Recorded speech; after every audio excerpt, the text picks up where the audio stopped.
Broke Ride Media.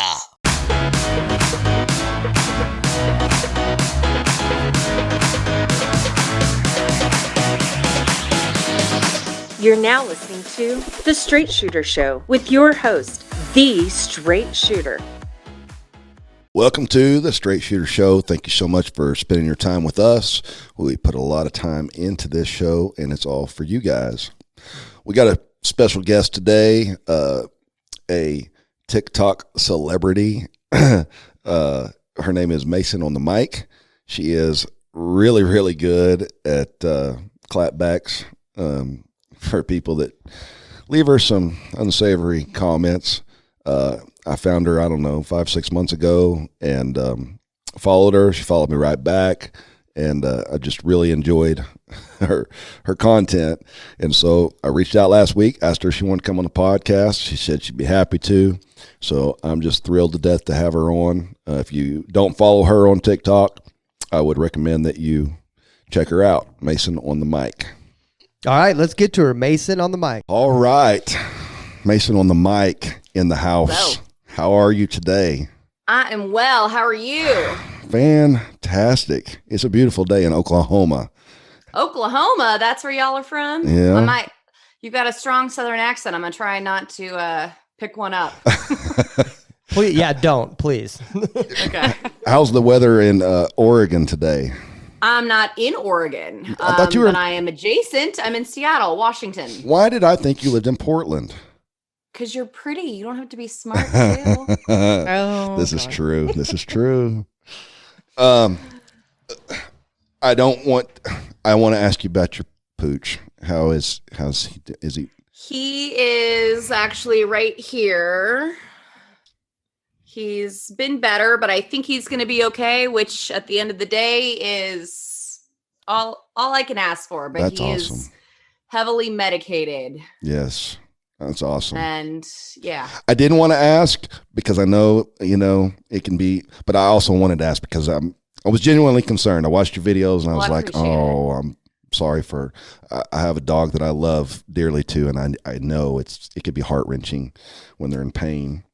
Yeah. Well, they don't use their words. So it's like, why are you hurt? Right. So I know I probably should have started with this.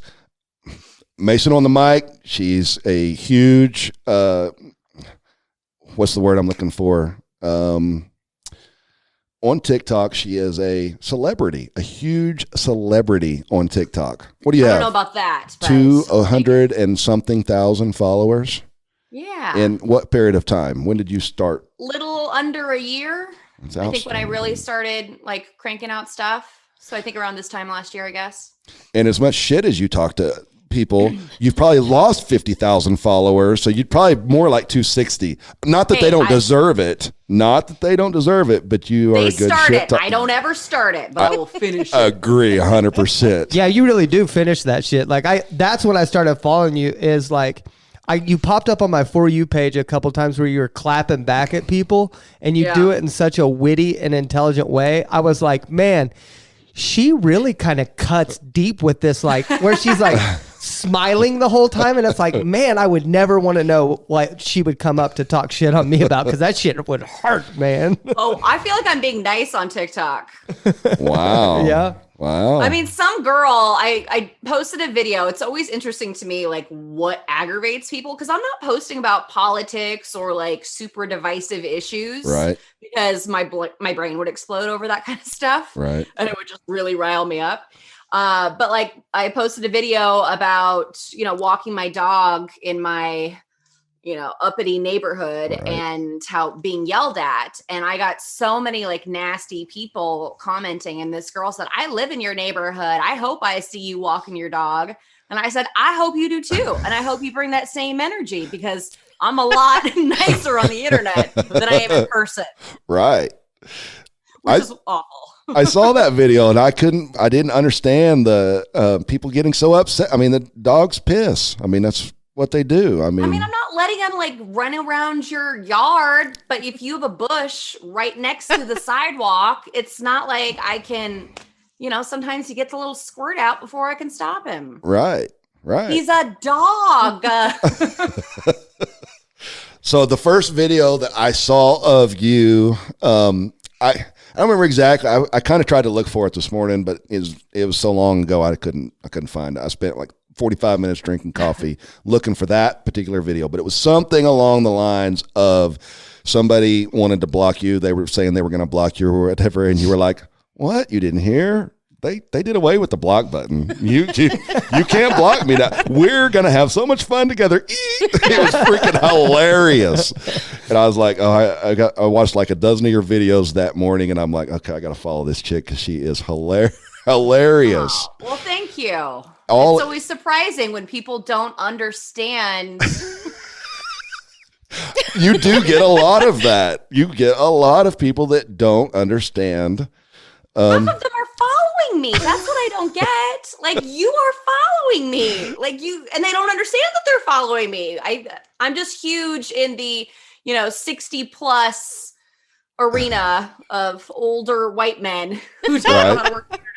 So. And I hear you reference stuff like that, like middle-aged white men. And I'm like, I wonder if she would even want to come on my show. Cause I'm like a middle-aged white man and she follows me, but she may hate me. She may I don't have a problem with middle-aged white men. They are always the ones that are coming for me. And that's always when I go, like, I bet that this is a middle-aged white man because it always is. Dude, I swear to God, I watched a video where you called it and I went and looked at his profile and he had like this Hawaiian shirt on and with this like basket weave hat. And I was like, she nailed it.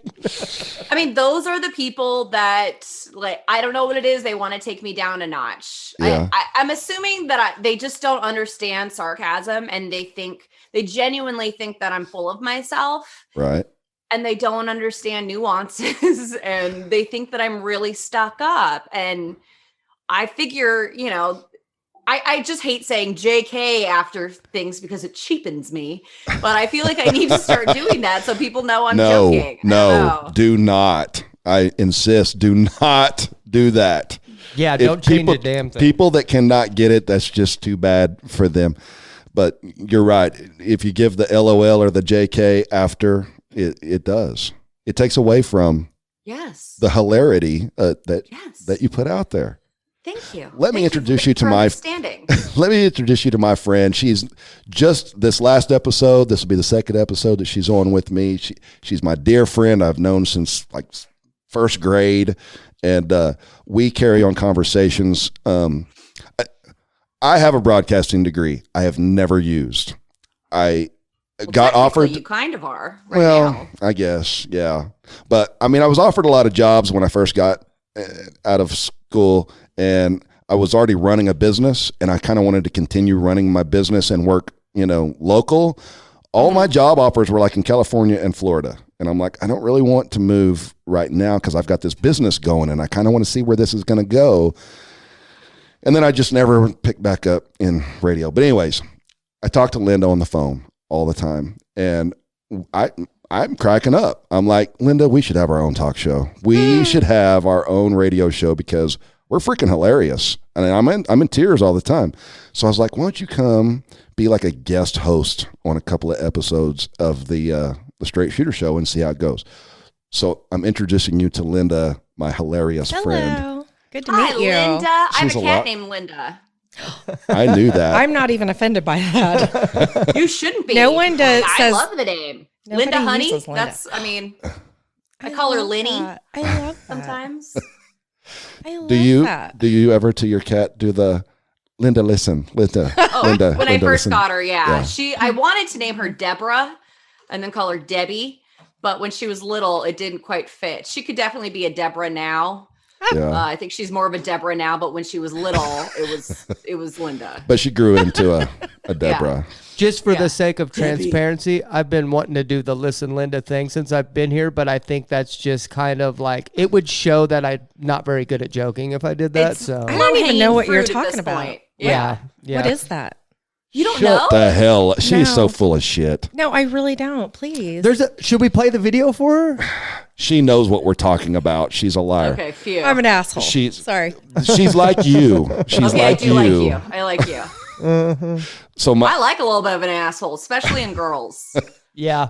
Yeah. It bites me I in do the ass, too. though. I don't know about you, but I have less of a wall up. I don't have a wall up. Like if you're funny and you're a chick, I'm like, let's Yes, be friends. yes. And then I overshare. And a lot of times funny girls tend to, I think people in general who are funnier tend to sometimes not be as good at people.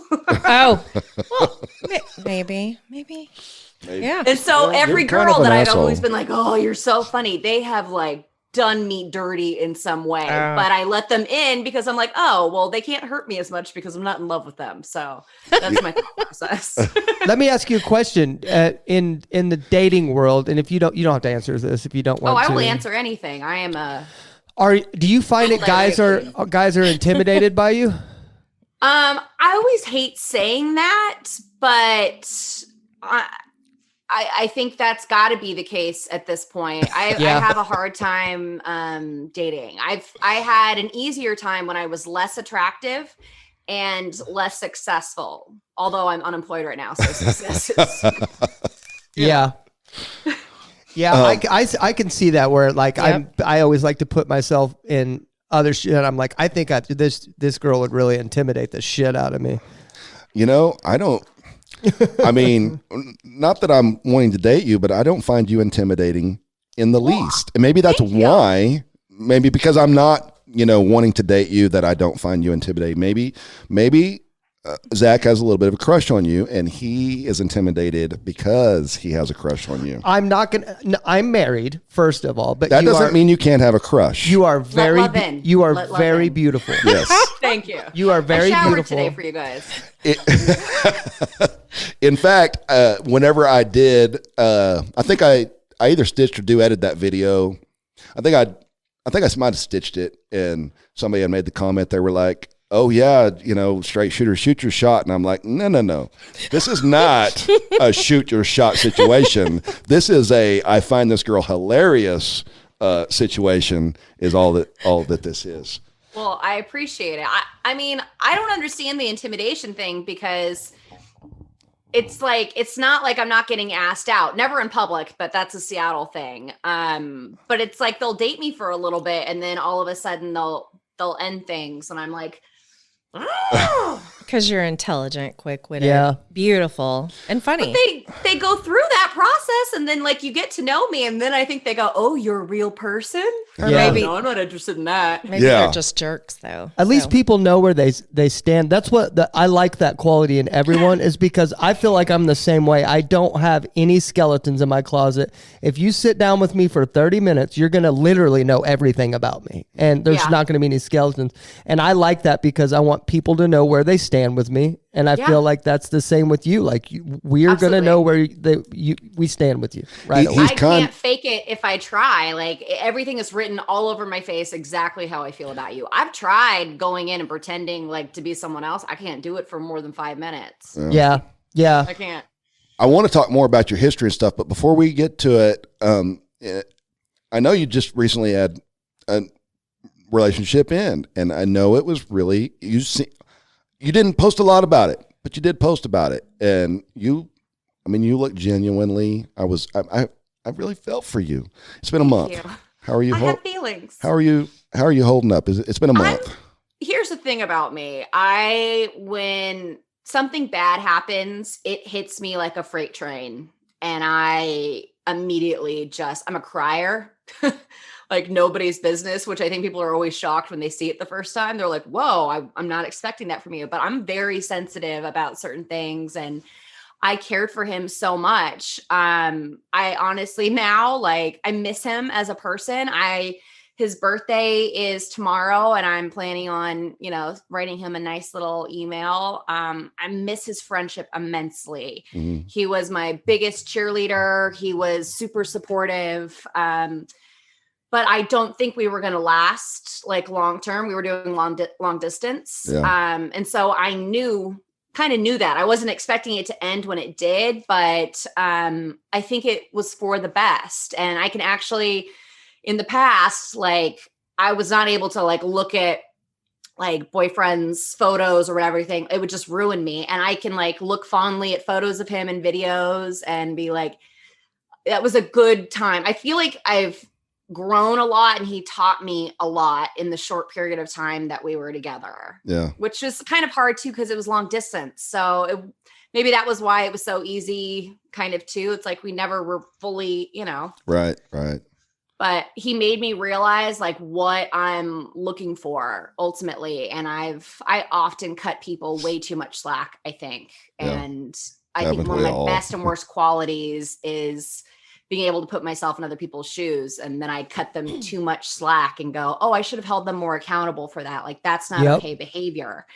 And because I would think for so long, I was so worried about being a bitch. And, I think I was a little bit of a pick-me girl back in the day. It's like, oh, I'm not a regular girl. I'm a cool girl. Like I don't get mad. I never wanted to, show like I had real feelings or say like I was looking for a relationship. And I'm much better at that now. And so I think, a lot of it was just, growing up and age, but he helped me in that regard. So long distance, did you meet him through TikTok? Technically, yes, but no, he saw me on TikTok and contacted me for his podcast. Oh, is that right? Yeah. That's, Do you want to plug his podcast? I don't. She no, doesn't. I don't. She doesn't know what the name is. I don't want to. I just don't want to publicly say who he is. And everything, gotcha. But he's a wonderful person. yes. Yeah. All right. So you're a radio DJ, or you have been a radio DJ. You are aspiring to be a radio DJ once again. Yes, sir. How long have you been a DJ? 13 years. Wow. I was at the same job for 13 long years. There in Seattle? Yep. Awesome. Yeah. Is that where you're from? You're from Seattle? No, I'm not. I've lived here since high school, so I've lived here quite a long time. But I'm a Navy brat. So I was born in Hawaii, and then we moved to Charleston, South Carolina. So that's how I've got my Southern roots. And then we moved to Virginia, Springfield, right outside of DC. And then we moved to La Maddalena, Italy. And then we moved to Silverdale, Washington, and then Seattle. Wow. And Dad retired there in Seattle? He did. Yes. Yeah. He was. Yeah.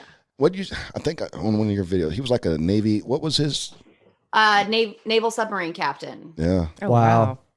He's short, so that's why. Oh, Zach. No, just kidding. Hey, now I'm taller than my dad. I'm extremely tall. Yes, you are. So did you have a morning show, afternoon drive? What'd you do? Afternoon drive, 2 to 7 p.m. for 13 years. Wow. Man. So who was your inspirations in radio? Like who inspired you to do it, and like when did you decide you're going to get in radio, and who inspired that? Well, so when we were in Hawaii, my parents were there for 12 years. I was only there for 5. And our next door neighbor was on the nightly news. So from as long as I can remember, I always wanted to be a news anchor.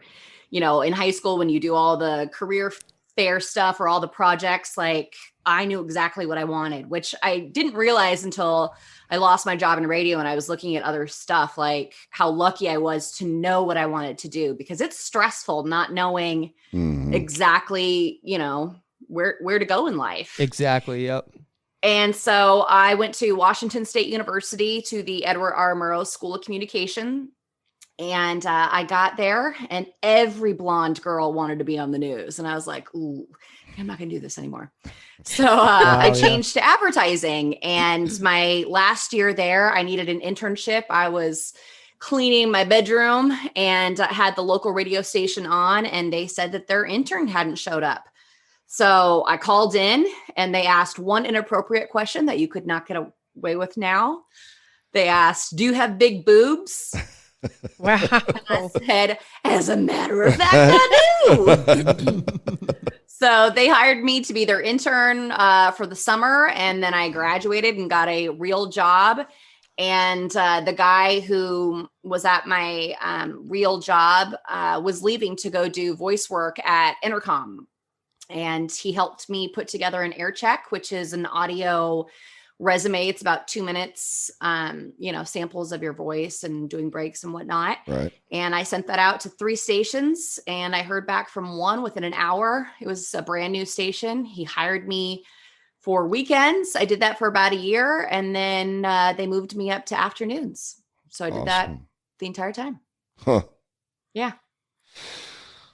13 years at the same job. Have you ever said what happened?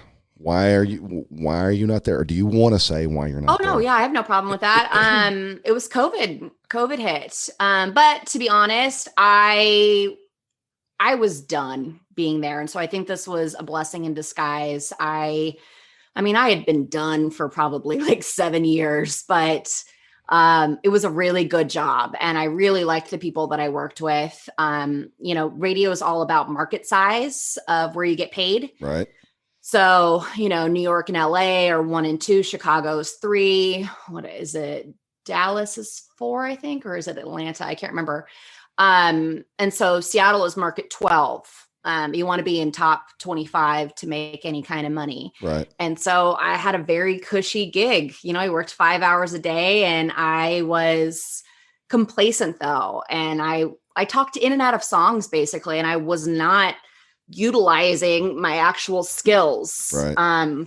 They had done, I don't want to say they did me dirty, but I think they didn't know better at the time. The guy who trained me and made our station what it was so focused on the morning show, which at the time was Brooke and Jubal in the morning with their syndicated. I don't know if you've heard of them. I have not. And he actually did his own thing now, and it's Brooke and Jeffrey, but they only promoted them. So they kind of did a disservice to the rest of us. And my ratings, I was always number 1, but people did not know who I was for the most part. Right. And so I was at a disadvantage and an advantage. Most people move their way up in radio. You're in Pascagoula, Mississippi doing overnights, and you work your way up and meet a lot of people in the process. Mm-hmm. And so on one hand, I was incredibly lucky to be in market 12 from the get and to be there as long as I was. That's a feat. Yeah. I was the only girl to do afternoons for a long time as well, but no one knew who I was. And applying for jobs when you have one is very tricky. If it gets out, you can lose. And so I was, I'd actually applied for a job in Idaho right before COVID hit. And if I had taken it, I would have moved there, and they would have fired me a week later because they let everyone go, and I wouldn't have had severance. Wow. Oh no. So they let go. Thankfully, I was still at Movin' at the time, and they let go of 17 of us.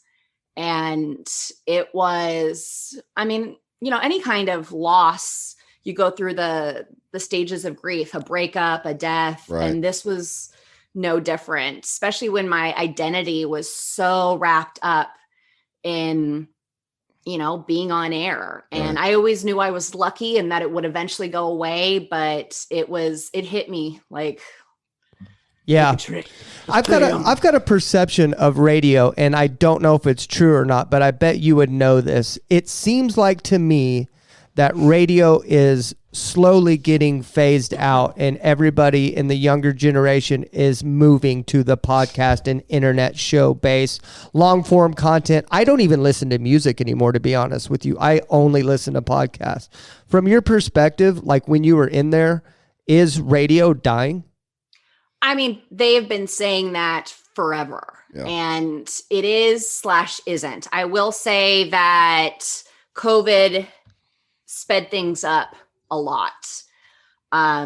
People always say that people in radio don't get paid money. And, that is absolutely the case in smaller markets quite often. Right. And, the big companies are always trying to, have people voice track from other cities. And so, they don't know your town, they don't know the roads, and you can feel that through the air. And COVID just sped that process up. My company was one of the few that really embraced live and local. And it just made things the money just wasn't there because advertisers weren't there. And so they had to make cuts. And I think at this point, things have sped up, and there's a small group of people who are going to do everything. I think what most stations are going to start doing is they're going to have like one morning show that does country in all of their markets. Right. and they're going to have one morning show. You know, one group of people is going to do so much, and it sucks.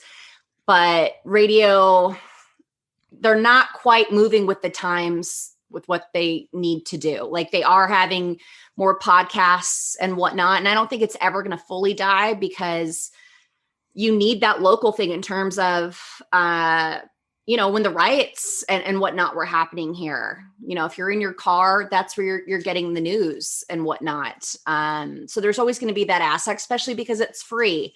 But it's not the same as it used to be. And that's it. I don't know what it's going to be like in 20 years, if it's going to be around. I don't know. So if the job offer of your dreams came in today, where would it be? What state, what city, morning, afternoon? You want to syndicate? What is your ideal? Well, I don't have a specific place anymore, but I actually had what I thought I spent 6 months going through an interview process for a country morning show in a top 5 market. And I thought that was my dream. And I had boxes in my living room. I was all ready to move, and it got pulled out from underneath me, and I was devastated. So right now, I still would like to be in a top 25 market. I want to do mornings. I want to be able to talk, you know, and not talk in and out of songs for 10 seconds at a time. What I'm best at is banter. And I wanted, you know, this is fun for you guys. To do this as a full-time job and get paid for it. Right. Like, no, we have we have a blast at this, and it's gotten funner over time. But like I've done nothing but spend money on this thing, and Jason does nothing but spend money on this thing and time. And we don't know if we'll ever get paid for it. But the reason why we've came in here for now 24 weeks in a row is because we love it. We enjoy it. You know, we love what we do. And so what direction are you thinking you're going in the podcast world? You mentioned that, like, what direction, like, are you going to have another female co-host that you can bounce off of, another male? Like, what's your direction you think you'd want to go? At this point, what I think I'm going to have to do is I'm going to do rotating hosts, because I used to do a podcast called Turn Down for Brunch. And I did it with an old coworker, and it was super convenient because she was in the building. And I feel like that, I don't know if you guys have come up with that, if you guys live close to each other or whatnot, but both people have to be just as involved and passionate about it, because it is hard coordinating schedules. And I've tried doing it with multiple people after her. And, you know, if they don't have the same passion, and if I'm the only one who knows what they're doing in terms of editing and whatnot, it was a little exhausting. And so she moved across the country. I would love to do it now, but now she's out of radio and does corporate stuff, so she can't. But I think that's what I'm going to do, is just kind of do what I would want to do on a morning show, you know, talking about dating or whatever is happening in the world, pop culture, just anything that I would talk to my friends about, but kind of rotate the hosts. I think that's the only way, because I don't want to just talk by myself. It's so hard. I started off doing hard. that. Yeah, I started off doing that. It's literally, I would have to stop and start the video over and over and over again. It was just, some people can do it. I don't know if you know who Theo Vaughn is. From the Road Rules, Real World. Yeah, he does a solo podcast. Some people can do it, but I just think it takes a special person, and I'm not one of those people. I could do it, but I'd have to prepare a lot. And that's one of the things that I don't like doing. So most of my TikToks are off the top of my head. You know, if you do something by yourself, you were not just, you know, cracking the mic open and talking for an hour randomly. Like, you have to plan and really plot things out. And I would rather I'm more of a team person.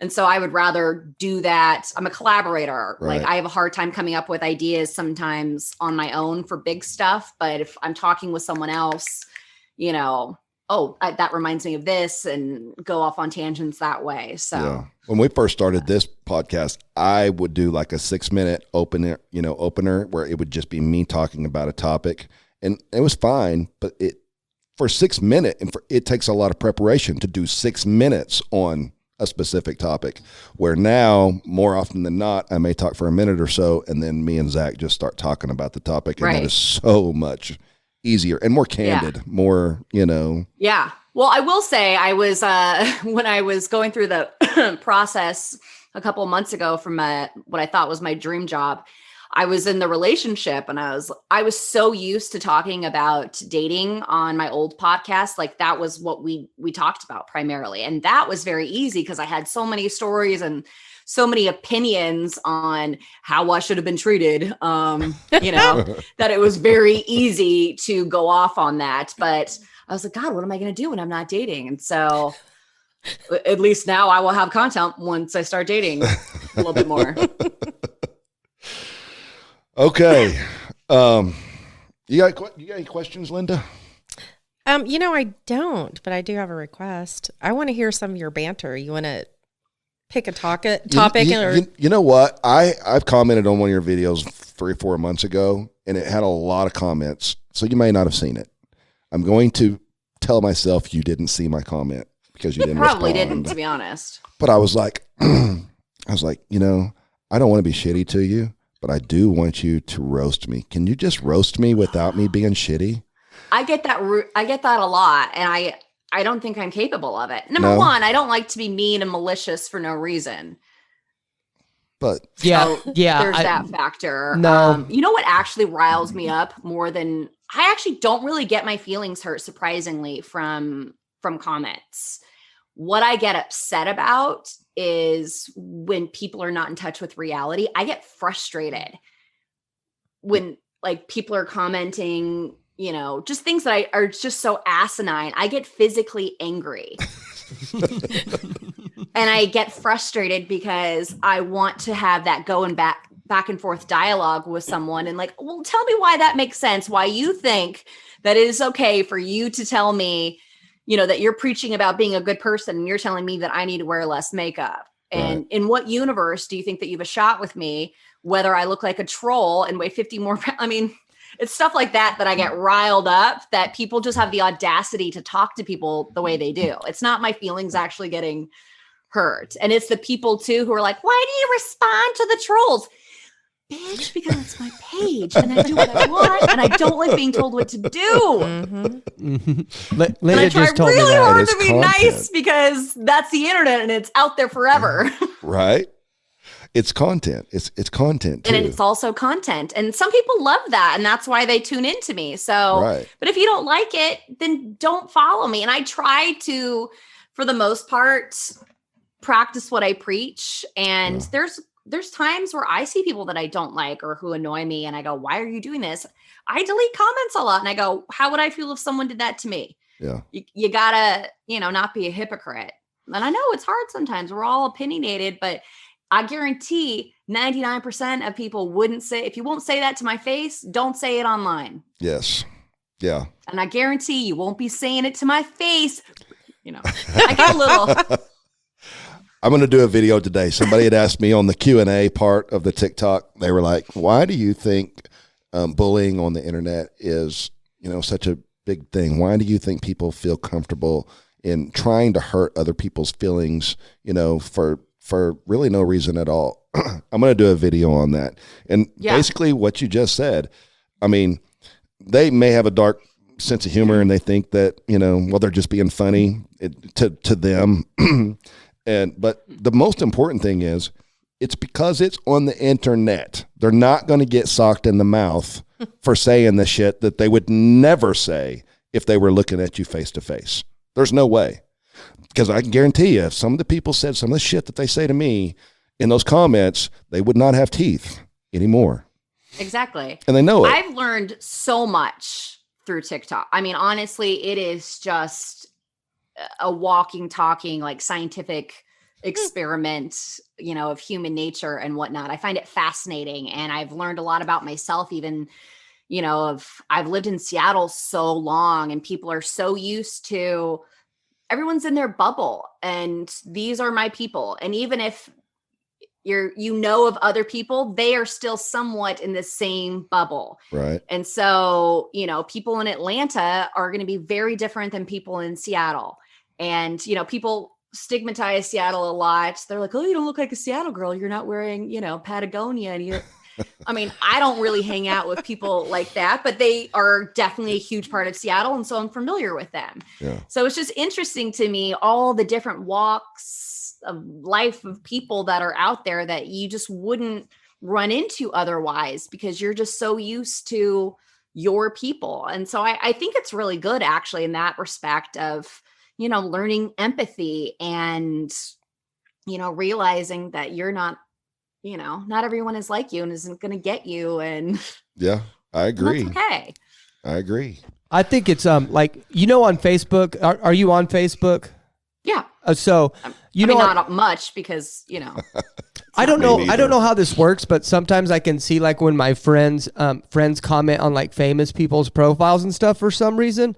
I don't know if you both have to be following them or something, but like literally I've seen some of my friends that I didn't know were even like that would leave a hate comment or something on someone famous's page or something. And I'm like, oh, I'm never talking to you again. Like I they don't think of them as people. crazy. No, I don't associate with people like you. If you leave a hate comment one time, first of all, that says way more about you than it does about the person that you're commenting on. It's like you can't keep your shit together long enough to not type words on a guy that doesn't even give a shit that you exist while you're Yeah. making like $25,000 a year as a city clerk, and you're going to talk shit on this guy that's like crushing it. Like get the fuck out. I'm never talking to you again, you know? Is there someone in particular you want to call out? What? I mean, They're probably not watching. So more how than about it?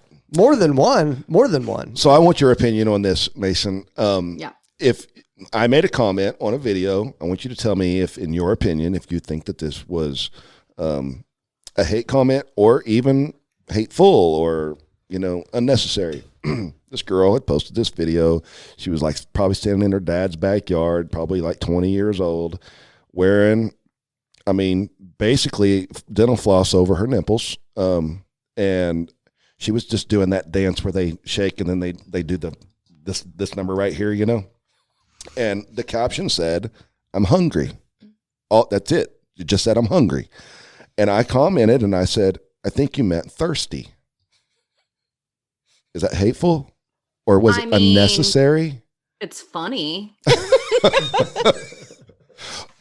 That's something that, like, you know, That's about as far to the hate side as I would go, but I couldn't resist Truth because hurts. though. yeah. Well, first of all, I want to say this. For sure, that's something that a middle-aged white guy would say. yeah, for sure. And then, second of all, I don't know. I forgot what I was going to say. I lost it. I had something real funny too. I God only dang it. watched that video like 20 times. What? Before- I don't like that kind of stuff, especially if you're not a good dancer. Yeah. Like, Yeah. I'm just a big proponent of owning your shit. If you are half naked and you are doing your stuff, just own it. Be like, I look great today. My tits look amazing today. And I'm an amazing dancer. Let us recognize. But don't, you know, it's the girls who post like Bible verses or even though she was tiny, she was fierce and like, no, just own your shit that Yeah. you look good today. We're all going to tell you look good, but just don't sugarcoat it as anything other than that. Right. Also, Like, if you I get annoyed about the girls that have a shit ton of followers and they have no content. Like, just create something on your own at least. Yes. yeah. I also, I just want to let you know, if you put no hate before whatever comment you do, it instantly makes it okay. Or after. If it's after. Yeah. Anywhere in the comment. If No. you say No kind of hate, like but kind of like the guys that say no homo whenever they make some kind of weird comment. He's not even lying either. It's the truth. Yeah, for I sure. agree. Yeah. I agree. I've realized that people actually that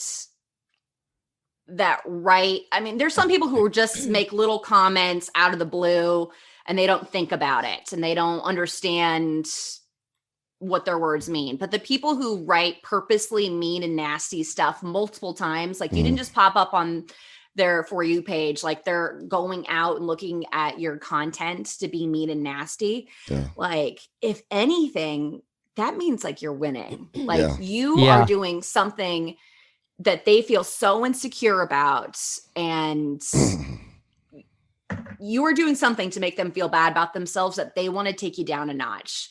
And I actually remember when I was working at the station and I would get really bored because, I was just talking in and out of songs and you have a lot of downtime. Yeah. I was in some Facebook groups I lived for the drama in there. I wouldn't start stuff, but it was fascinating. And like some of the girls were really funny and sharp but I also realized I was super unhappy at the time. And once I was happier, I had no desire to be a part of that. And I really do think that that's a huge factor of when you are unhappy with yourself, you want to bring other people down. And if you're genuinely happy, you don't do that. Yeah. Hurt people. Yep. People. They Yeah. do. They That's do. true. And for some reason, some people get it more than others. People are always like, why are you getting so much hate? And, I didn't understand initially. And then I see some people who do a little bit of the same in me. I was like, oh, I seem super obnoxious with some of the smiling. And I was like, okay, I get it. But if you know me and I've had a lot of people tell me that too. It's like, oh, I hated you at first, but now like, I really like you. And I was like, and that I love more than anything. Yeah. It turned you. I'm like, Turned you. excellent. You've been turned. I don't know if you follow MMA or not, but I'm sure you know who Conor McGregor is. But like some of my friends will talk crap on him and be like, "Did you hear what he said?" And he said this, and I'm like, "Oh, he got you. He got you." Like it's I feel like if I were to like buy into what he was doing or saying or something like that, I'd be like, I'd feel less intelligent. It's like he's got a plan and he wants you to tune in and spend that $70 to watch his fight. Yeah. If you hate him, that's his plan. And if you're Right. buying into it, he got you. And that is a good Right. thing. If you're making waves, even if it's hate, who cares? I wouldn't care. I sometimes don't think about how I often don't think sometimes before I speak. And so I'm always surprised sometimes that things get hate that I wasn't expecting. And then I go, oh, well, I should have thought about it. I made a video about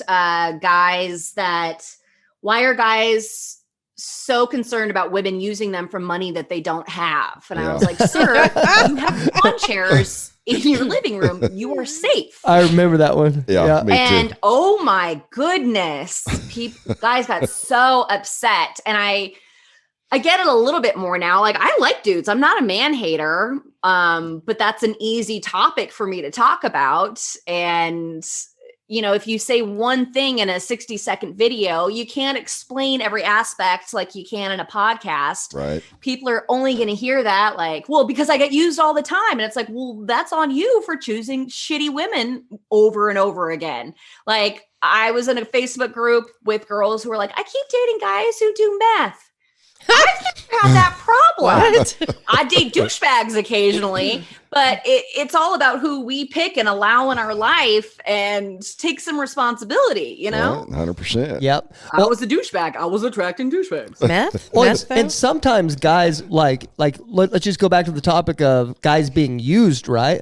Like sometimes guys are allowing, it's not about allowing it, like you're pressuring them, like Right. buying in them all this stuff. And then you set this precedent.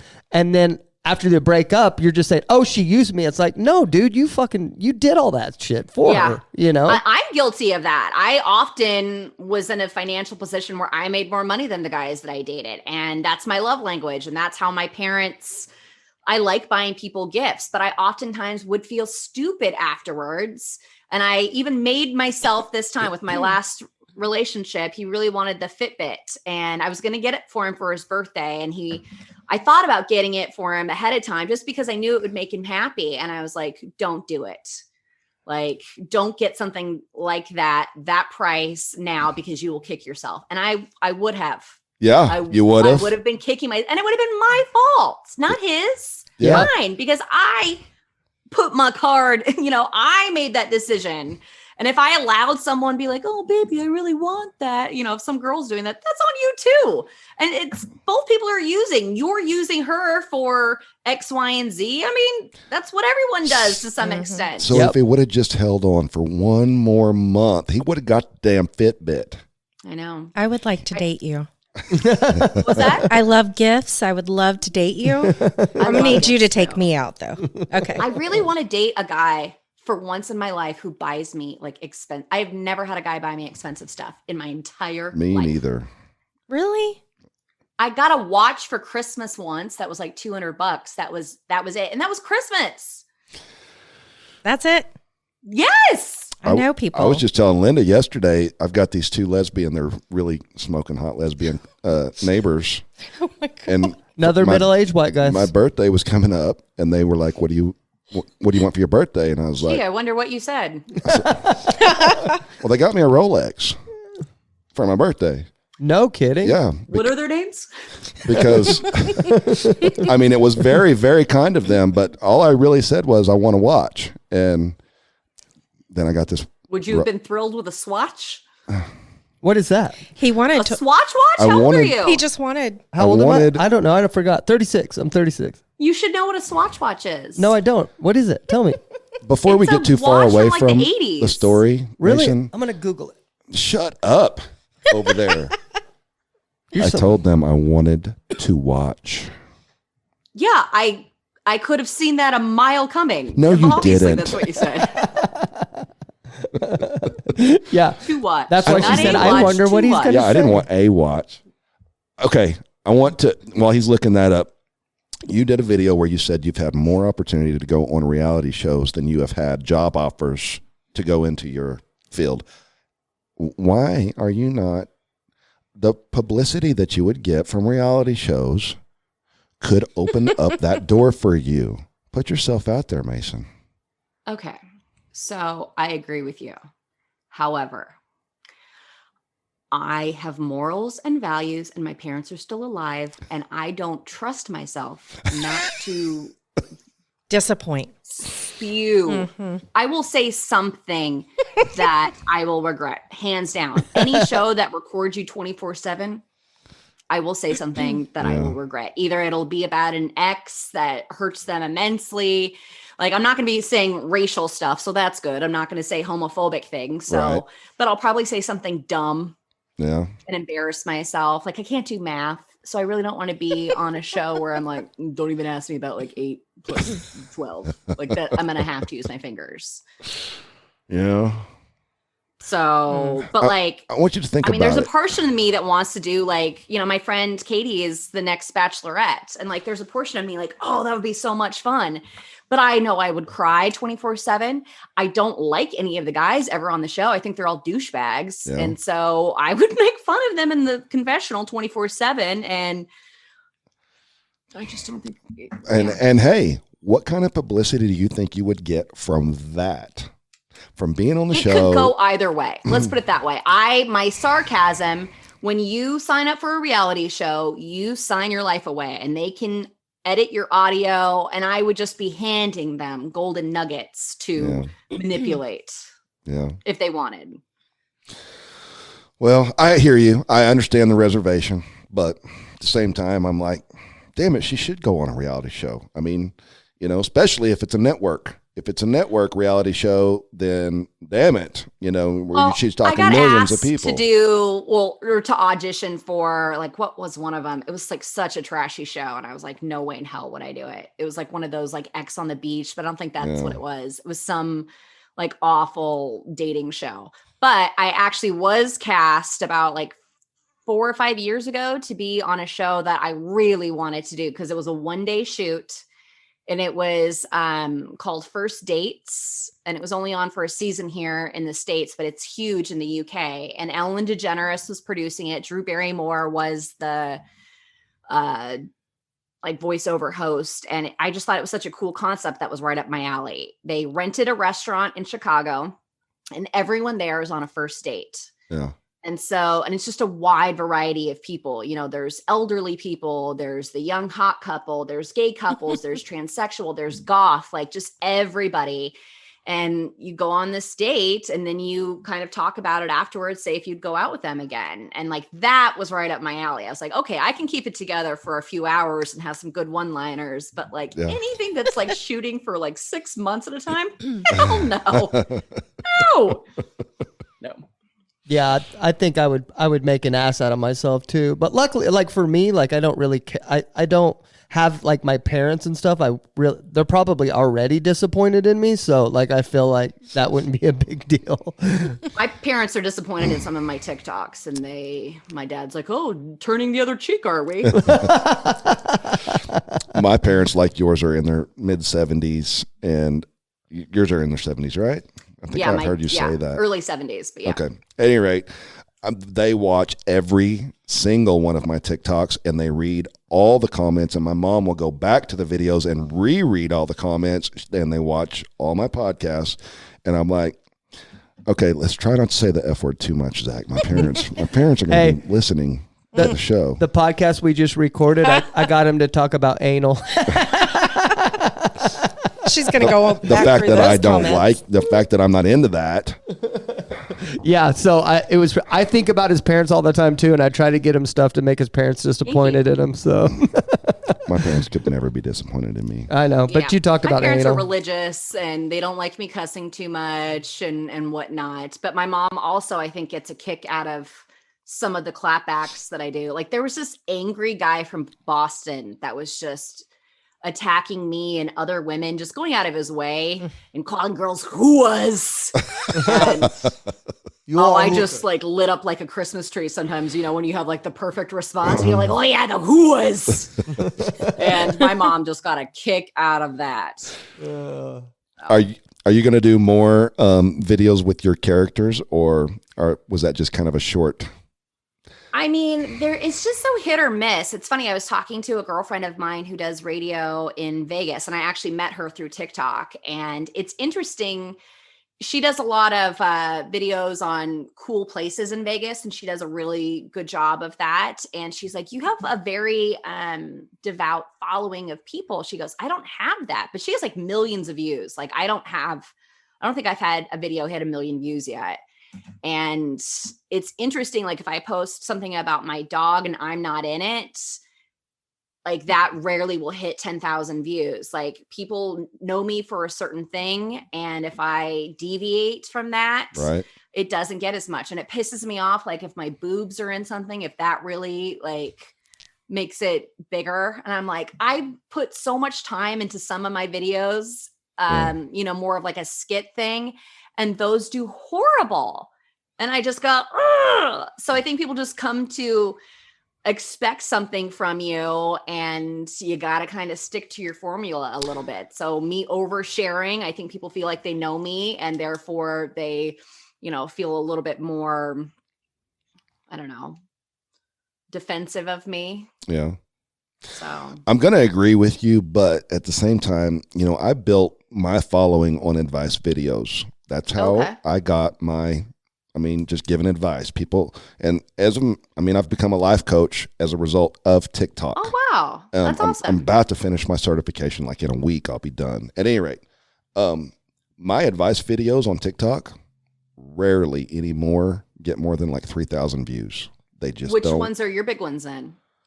Story times. If I do story times, those usually hit pretty good. Pretty much my whole TikTok started out in the beginning as advice I gave my son. Every video I would say advice I gave my son, and then I would a lesson. And, you know, I want kids to hear this message of this is something you need to consider, something you need to think about as you're growing up, whatever. At any rate, it's mushroomed into relationship and occupations and all kinds of different directions people want my input on. So if I talk about my son, still people, you know, they want to hear about my son. It's the same kind of thing, I guess, at this point. Being personal. They feel like they know you, and they want to hear the more personal aspects. Yeah. Yeah. It's interesting. Yeah, we were just But I talking think about. ultimately that's better. Yeah, we were just talking about that when I know you, I'm sure you know who Angry Reactions is on TikTok. I'm not good with names. Okay. I probably I'm know sure you've face. seen him. He's a guy that pretends like he's angry all the time, and he has like the big black guy? I Yeah, love yeah, him. yeah. He has like Yeah, 8 million followers. Well, I don't know if you remember, but he switched his name to Onye, which is his real name. Okay, And then I he think was I like, know him from that. Yeah. And he was like, I'm dropping this angry reactions deal. I'm done with it. I'm going to show you guys who I really am. Well, he started to lose followers. And then, so he had to go back to angry reactions. He had to make a choice. Wow. Like TikTok or people, I don't know what it is, but they want you to stay in your lane. And it is kind of demoralizing, but at the same time, like if you built a following on something, then I don't know. I know it gets old, but if you want to maintain that following, you have to make a choice, I guess. But that's the point that I was just making, Zach, is that if I continue to only do advice videos, I'm going to disappear on TikTok. Yeah. I have to diversify. Even though advice videos is what built my following, TikTok's not going to show. They're not going to push that video for me most of the time.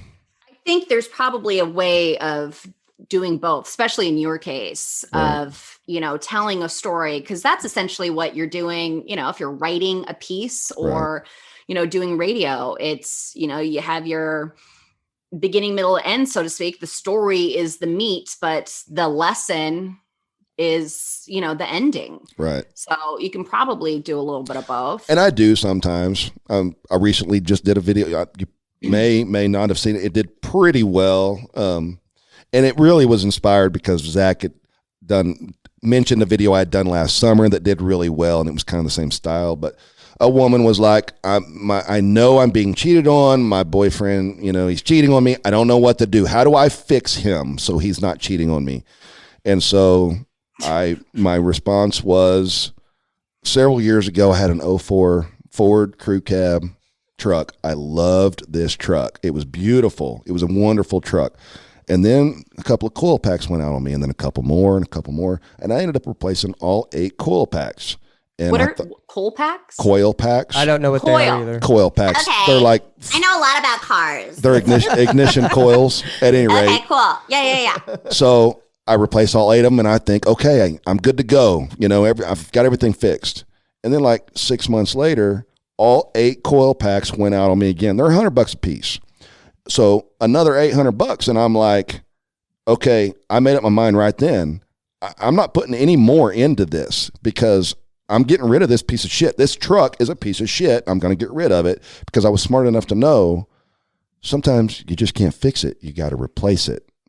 Have a good day. That was the video.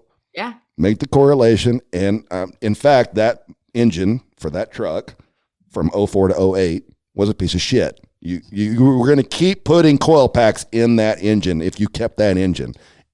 Same with this girl. Get rid of that guy. He's a dick. If he's cheating on you all the time, replace him. Work on Or don't replace him. So that you won't even But just don't walk. Just walk for a while. Keep walking. But don't put money in. Don't put anything else in this. Get out of this situation because it's just going to keep. And it's always easier said than done. I have a girlfriend who's 25 and her boyfriend's 40, and they fight constantly. And I like the guy, but as someone older, I married the first guy that I ever dated, and no one could have told me, we fought all the time to begin with. And then he became verbally abusive when we got married, and no one could have told me any different. But I've been trying to tell her, it's like, you can love somebody and it's just not a good fit, and you are wasting time right now. Do you want to hurt? It's going to hurt to end things. Do you want it to hurt now, or do you want it to really hurt, in 10 years from now when you're even more invested and you have kids and you have so many other things? Yes. Like, it's going to hurt either way. So that's something we say on this show all the time is people waste entirely too much these chunks of life in situations that they really know they shouldn't be in, but they keep on in that in huge chunks of their life, and then they gotta go through all that turmoil that they could have just ended 6 years ago. Yeah, I've done it. I'm guilty of it. And once you figure it out, it is such an empowering feeling to go, okay, I recognize that behavior. I'm not going to do it again. And when you stand up for yourself, it's a rush. It's a good feeling. And you want that feeling again. Like, ooh, look, oh, he thinks he can treat me like that. Oh, he's got another thing coming. And you get this pattern of that positive behavior of standing up for yourself and knowing your worth. And then it becomes second nature, and you don't have to, force yourself to like, oh, walk away. You wouldn't even let the situation get to that point to begin with. Right. So is marriage off the table for you, or are you? Oh, no. You would be you would consider marriage for find the right guy. He wants to get married. I'm not opposed to marriage, but like I don't know if you're talking about that recent video I made about marriage. Well, part that, and that you just because we're on the relationship, and that you have recognized you're not going to go through the same thing again. So but yes, the other videos, or I think you did a couple of videos on the topic actually. Recently. I just don't like being told that. I don't have any problem with marriage. I would love to be married again. If not, I'm okay with that too. Right. I just have a problem with that being a woman's only purpose in life. And I think it's super offensive if people imply that that's all you want and that you can't be fulfilled without it. And that grosses me out. That's what bothers me. But no, I love love, and the idea of marriage, under the right circumstances is a beautiful thing. Yeah. I'll never get married again. No. No, never. I've been divorced for 10 years. Yeah. I think I just want someone who I can trust 110%. Like, and if I trust you, like, I mean, that's all I need. And you don't need a piece of paper for that. I learned that the hard way, but I've never been like cheated on, knock on wood, hardcore. I think I would lose my shit if I ever got cheated on, and not like a one time. Maybe I've gotten cheated on like a one-time thing and I just didn't know about it, but someone having a separate relationship and me not knowing about it would homicidal. I would become homicidal. I would be frightened of me at that point. Yeah. Yeah. Yeah. I understand. Famous last words. So Jason, you really don't think that there's one person out there that could just, like, what if you met the perfect person and she's wonderful and it, 110%, marriage would still be off the table completely? How much money does she have? See, your head's not in the right place, so maybe you shouldn't be married. No, he's wanting her to take care of herself. He's not wanting it for himself. Oh, I didn't get that. Okay. I'm not taking. I'm okay. I know a guy right now that is pursuing this girl, and she's got a lot of baggage, and one of the parts of the baggage is that she doesn't really have much of an income, and if that was it, okay. But there's other baggage. There's kids. There's a lot of stuff going on, and I said, look. Why are you pursuing this girl that you're going to end up taking care of? You're going to take care of her, and you're going to take care of her kids. And is that really what you want to step off into right now? She makes like $8 an hour. Okay. Her car's going to break down. I make more in unemployment. Yeah. I said, her car's going to break down. Who's going to fix it? She ain't going to have the money to fix it. You're going to feel obligated to fix her car. There's all these things that you really need to think about if you're going to pursue this. And I'm not saying don't. I'm just saying consider these things, because I have been with plenty of people in my life that, I've never been able to save a whole lot of money because I was always taking care of other people, always taking care of other people. And but that's who you chose as well, I agree. And that's what I'm saying. I won't do that again. But that's what I mean is that we all pick people based on our childhood trauma and how we grew up and whatnot. And, I might allow certain behavior, but there's other ones that I just do not mess with whatsoever. And even when I was unemployed, I was still paying for myself on dates. That's a little bit how I was raised. Like, you need to be able to stand on your own 2 feet, because you never know what's going to happen. And that was always kind of like a big fear of mine. I remember growing up of hearing my mom's friends getting a divorce, and they had no education and they weren't able to stand on their own 2 feet, and they had kids and they had all of these other things. And that girl and that guy, they're both looking for people like each other based on their trauma, I'm guessing, if he wants to fix. Like, I'm not a fixer. I'm not Bob Vila. This isn't that old house. Like, I don't think that I can change you. I hear you. I was probably felt like the savior. I wanted to be a savior, and that's probably why I chose the way that I did. But in my older age, I don't want to be a savior anymore. I want an equal. She don't have to be rich. She needs to be stable. And so I'm stable. Motivated, I think, is a good quality to look for. Yeah, so sure. that even if something happens, like she hustles to get something new. And there are people who have had horrible circumstances in their life, but they're never going to let their kids go without X, Y, and Z because they're going to do, they're going to get up that much earlier. Right.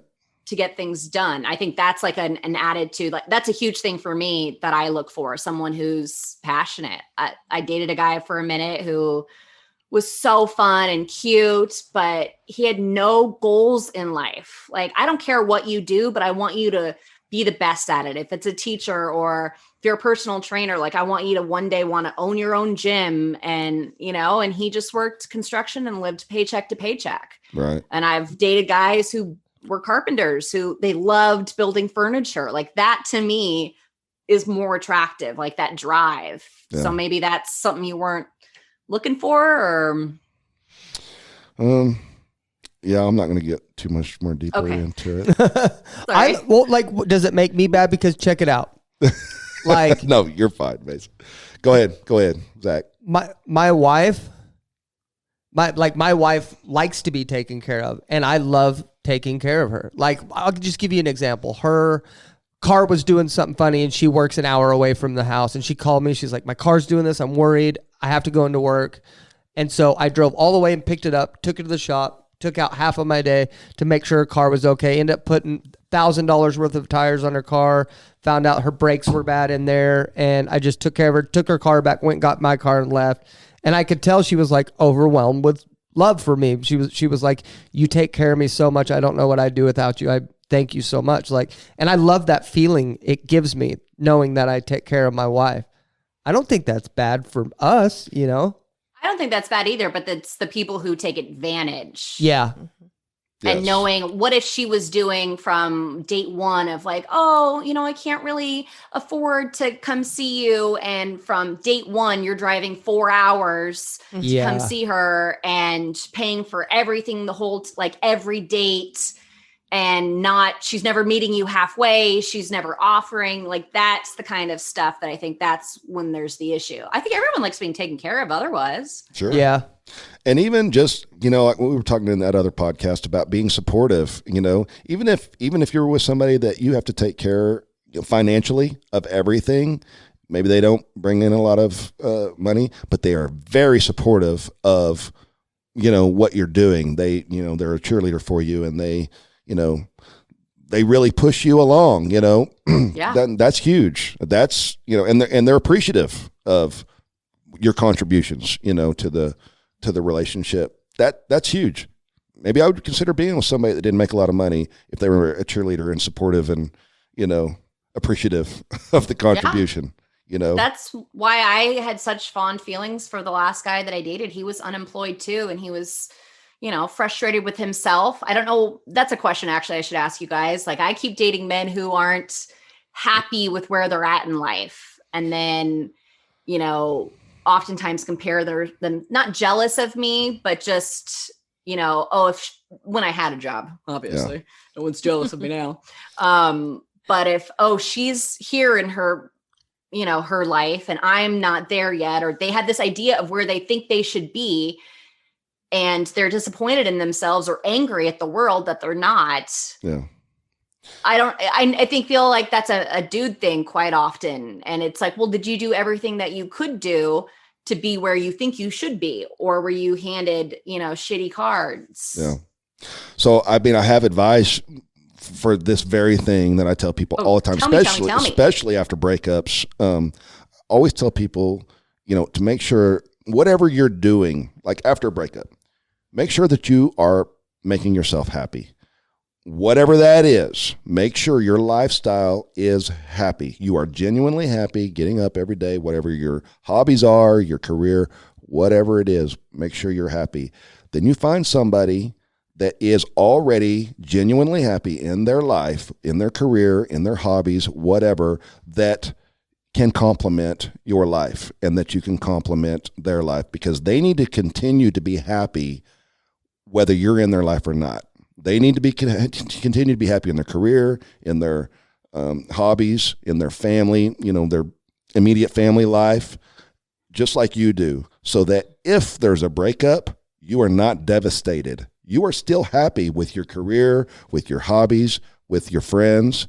You still have a lot going on, because if two people are counting on each other to make each other happy and there's a breakup, it's devastating. It's crippling. So I agree with you 1,000%. I think that's why I was so upset, because I was relying on him so much because of, being unemployed, and he was my go-to person to talk to about everything. And I felt like, oh my God, I have no one to talk to now. And for the very reasons he was pushing me away, I wanted him. And I think we were both wrong. Like, you shouldn't push people away, but I also I fell apart, and I shouldn't have fallen apart initially. I'm fine. I can walk without him. I don't need him, but it's okay to want that, but to not rely on it is. And I think I got angry at myself because of that I was relying on him. Yeah. Well, we all have done it. Every one of us. 100%. Like it's a weird situation to be in. And like you were talking about earlier, how you've been in situations where the guy was less successful than you and they were upset about it. But success is relative and it's subjective. You know what I mean? And at the same time, like, let's say as a police officer, if I'm a successful police officer, I'm going to be making significantly less money than you. And if both of you are okay with that, then who cares? Men too often are insecure about not being the provider. And that insecurity alone can trash a relationship when it doesn't have to. You know what I mean? Like, if you're dating a girl that's super successful in radio, she's beautiful, she's okay with making a ton of money, and you're not, you're sabotaging that relationship. Yeah. You see what I'm saying? For sure. Insecure. It has nothing to do with you and what you're doing. It's so how him. do you weed them out is the thing. It's like, how do you know that that's going to be an issue? Well, I don't know. I think in general, like, you'd probably have to date like a really chill guy, but then he might not be that driven guy that you're looking for. It's kind of a catch-22. Yeah, you're right. I've got advice for that too, actually. I tell people all the time. During the first 90 days of seeing somebody, dating somebody, it really is an interview process. Yeah. You have to be asking those hard questions. Don't wait a year to find these things out, because then you've already invested a year of your life. And the first 90 days, people aren't really giving you 100% of themselves. Well, real self. They're giving you the best of who they are in the first 90 days. And so look for signs in that first 90 days. Look for the red flags in that first 90 days. If you have, your list of deal breakers and they're hitting 4, 5, 6 of those get out of that. But if they're not, then continue to investigate or continue to ask those questions in the first 90 days. And then, like, at the end of the 90 days, kind of readdress some of the questions you asked at the beginning. Have a good memory. Remember what they said. Don't ask it in the exact same way, but a roundabout way, ask some of these same questions and see if they're giving you the same answers that they gave you 90 days ago. Because if they are, then they're genuine. We're being themselves, but oftentimes they're not. And you can really get to the heart of. So I'm just saying, you can limit the amount of time that you invest in somebody if you take an approach that is, strategic, a strategic approach to. And so I don't want anybody to waste 2 or 3 years of their life and then find out, well, God, how come I didn't realize this? Well, did you ask? Did you ask the questions? Yeah, are you hiding I got it? on dating apps recently, and I've been not caring. And so I've been like, I can't go out. I'm too depressed. I haven't showered. I'm not planning on it. Hey, and if they're still around, that's a red flag. Yeah. I am a giant red flag at the moment. Hey, I think she does that, Jason, because I think I remember a long time ago watching one of your videos where you said you were on a first date with a guy and you may you'll have to fill in the blanks here, but you maybe asked him a question and he didn't answer it right, and you cut it off right then, or maybe he said something to offend you. I don't remember. Do you remember that TikTok you made? How you were on a first date and that it got weird right off the bat, and then you cut it off? I'll have to go back and look at it. Oh, was it the guy who tried to kiss me and ran out of the bar? I think so. But you said That's the only guy that I've ever been like fully like, that's weird. That's very weird.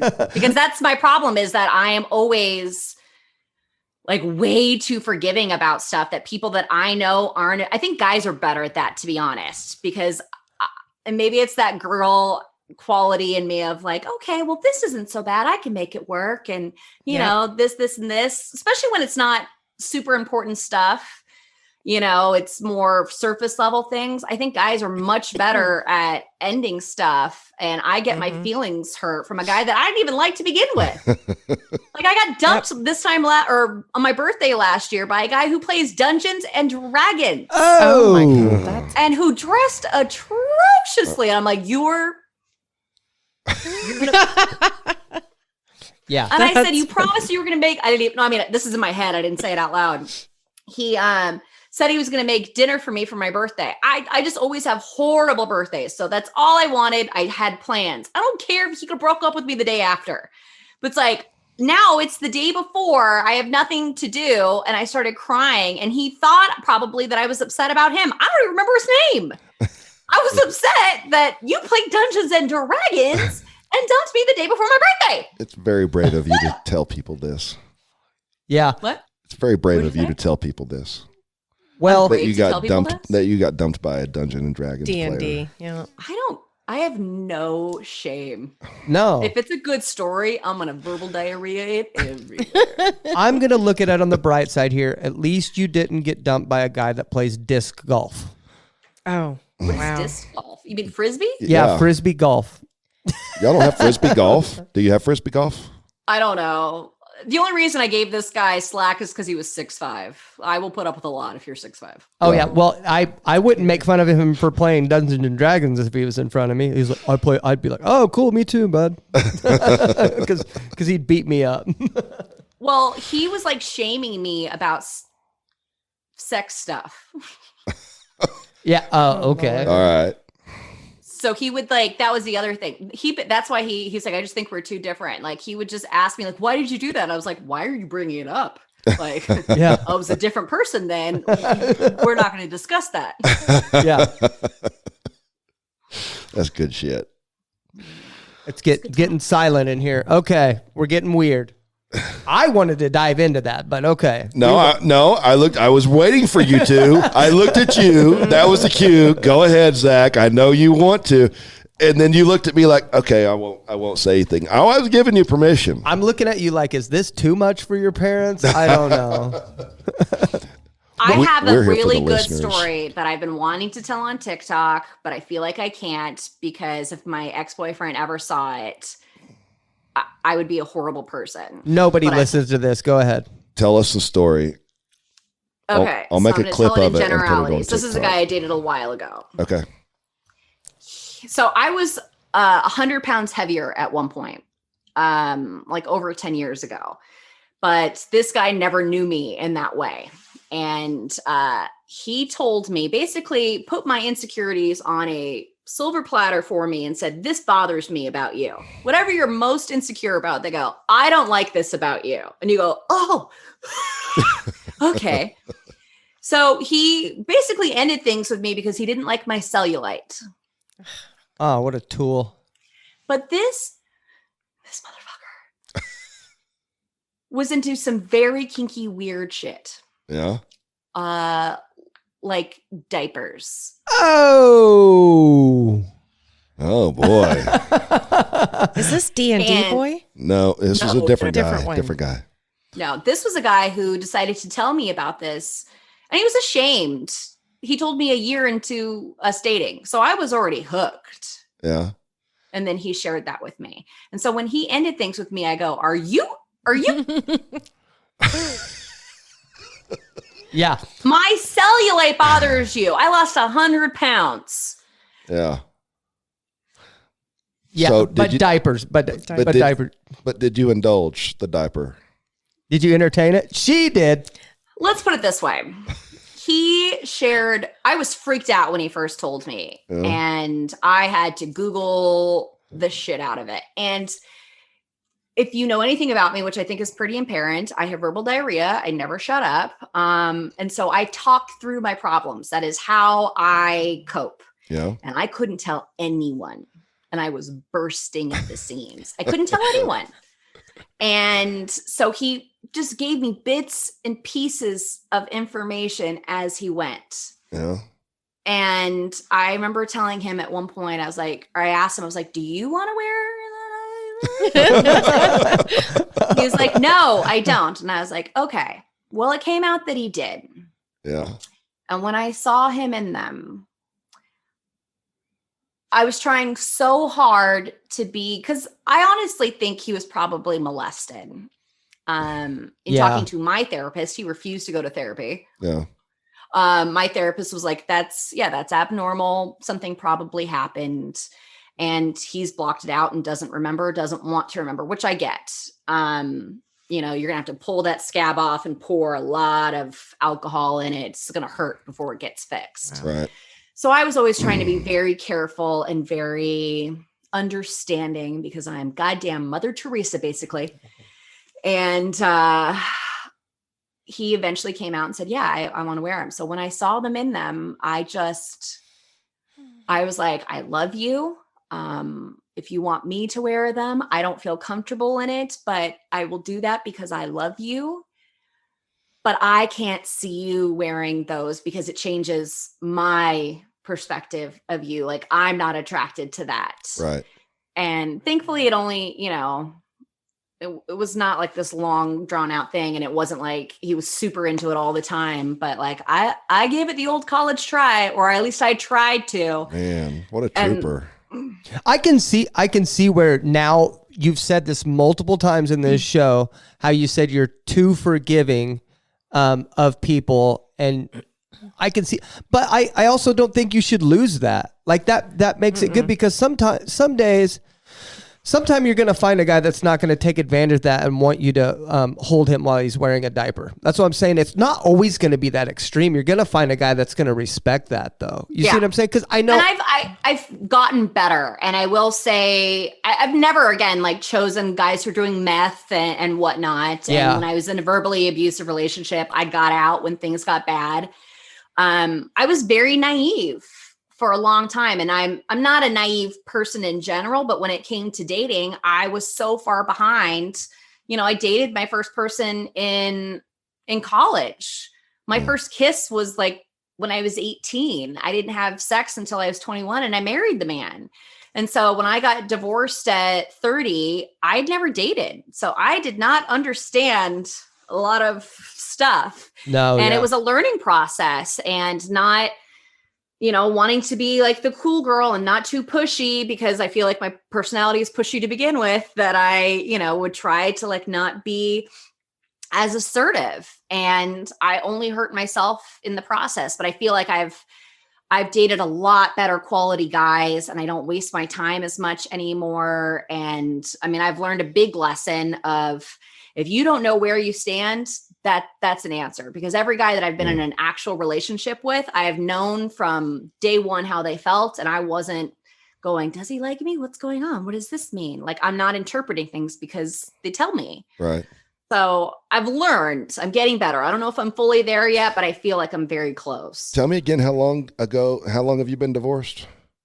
About 10, it'll be 10 years, this like coming up. Yeah. Long time. Well, because I was like doing the math, and you said you got divorced at 30, and I'm like, she's not over like 34 or 35 years old.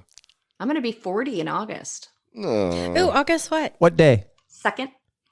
I'm August 7th. I'm the 18th. Heyo, Leos. Leos. It makes a lot of sense. And I'll be 37. And if you can tell, you saw me at the beginning before we started recording, and I've been growing my mustache out my entire life. It's wonderful. It's a 37-year-old mustache. Good for you. Me too. You're a ton of fun. You're Tell- very self-aware, and I've really enjoyed this interview. I got to tell you that. I'm a huge fan of what you do, and don't stop. Thank you. I felt like I had verbal diarrhea and couldn't shut up, so I apologize. This is what podcasting is all about, though. You've got to open up. I cried. Adderall kicked in, and I was like, yeah, I cried on the last episode. So oh, did you? I About did. What? Just talking about how much I love my wife. So Aw. and how It was sweet. Yeah. It was. I do. I mean, so I cried awesome. on here. Jason's almost cried on here before. This is what podcasting is all about. This is why I love podcasting, is because it's almost like a therapy session, man. Like you come in here and spill your heart out. And then I always feel better after coming in here. So it's great. And don't let him lie to you. I don't cry. I'm a man. He almost cried. I'll link you to the episode. He damn near cried. Please do. Hey, I know Jason's a little more prideful than the rest of us, and I swerved off that so quick whenever he almost started crying. I was like, I'm going to get him out of here. So I got him out of there pretty quick. When he, Little fan on his face. yeah, I was like, I got to get him out of here. I can't do this to him, but he almost did. But yeah, it's wonderful. This is what podcasting is all about. So I enjoyed it. So Mason, Did want to ask you guys a question. Sorry, Go when ahead. we're all done. So Go ahead. off air. Off okay, air? Okay. I don't know if you know this. My son's name is Mason.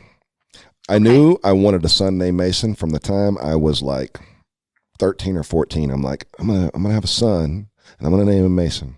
So How old is your son now? 18. 18. Okay. Yeah. Wow. That's actually ahead of the time, because I feel like most people name their kid Mason. They're probably around like 6 or 7 now. You know, I thought Mason was like the only Mason, and then I started coaching when he was 3, T-ball, and I coached him until he was 10, and you wouldn't believe how many Masons there were his age. I mean, like a Very shit popular ton. name for. And I'm like, where did all these Masons come from? I had the only Mason. No. Well, my real name is Susan. Yeah. Well, where did you get Mason? Well, Susan is an HR name for women that are in their 60s. So my boss at the radio station was like, yeah, you're not going by Susan on the top 40 station. It's not happening. So we went through his cell phone, and I had some name in mind that he didn't like. I always have liked unisex names. Yeah. And this was we went through his phone, and I said, oh, okay, I like Mason. He goes, well, of course you do. That's a dude. So I've been going by Mason for 13 years. And I've said my name is Mason on air more. So I've said my name is Mason more than I've ever said Susan in my entire life. Yeah. And it's kind of second nature. And actually, sometimes I forget to tell guys that my real name isn't Mason, and they get real upset. So they're like, who's Susan? I was like, oh yeah, I'm Susan. My bad. They're like, my mom's name is Susan. I was like, no doubt. Yeah. All right.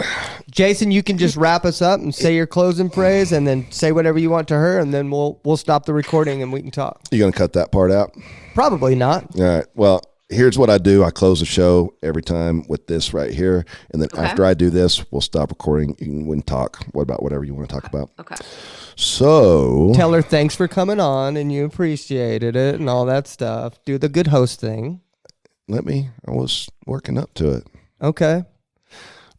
You have to know, when I told him that you were going to be on the show, I think I told you in a message, he was like, oh no shit, I'm such a super fan of hers, I can't believe that you're getting her on the show.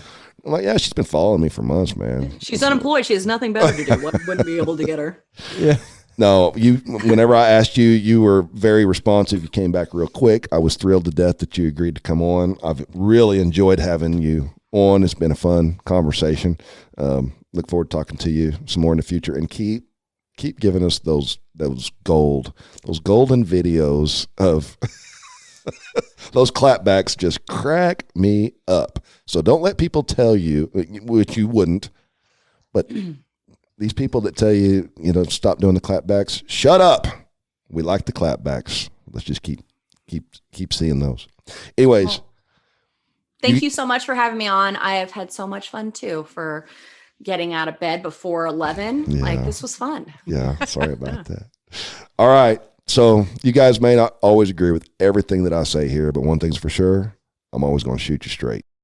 You have been listening to The Straight Shooter Show. Come back every Wednesday for new episodes.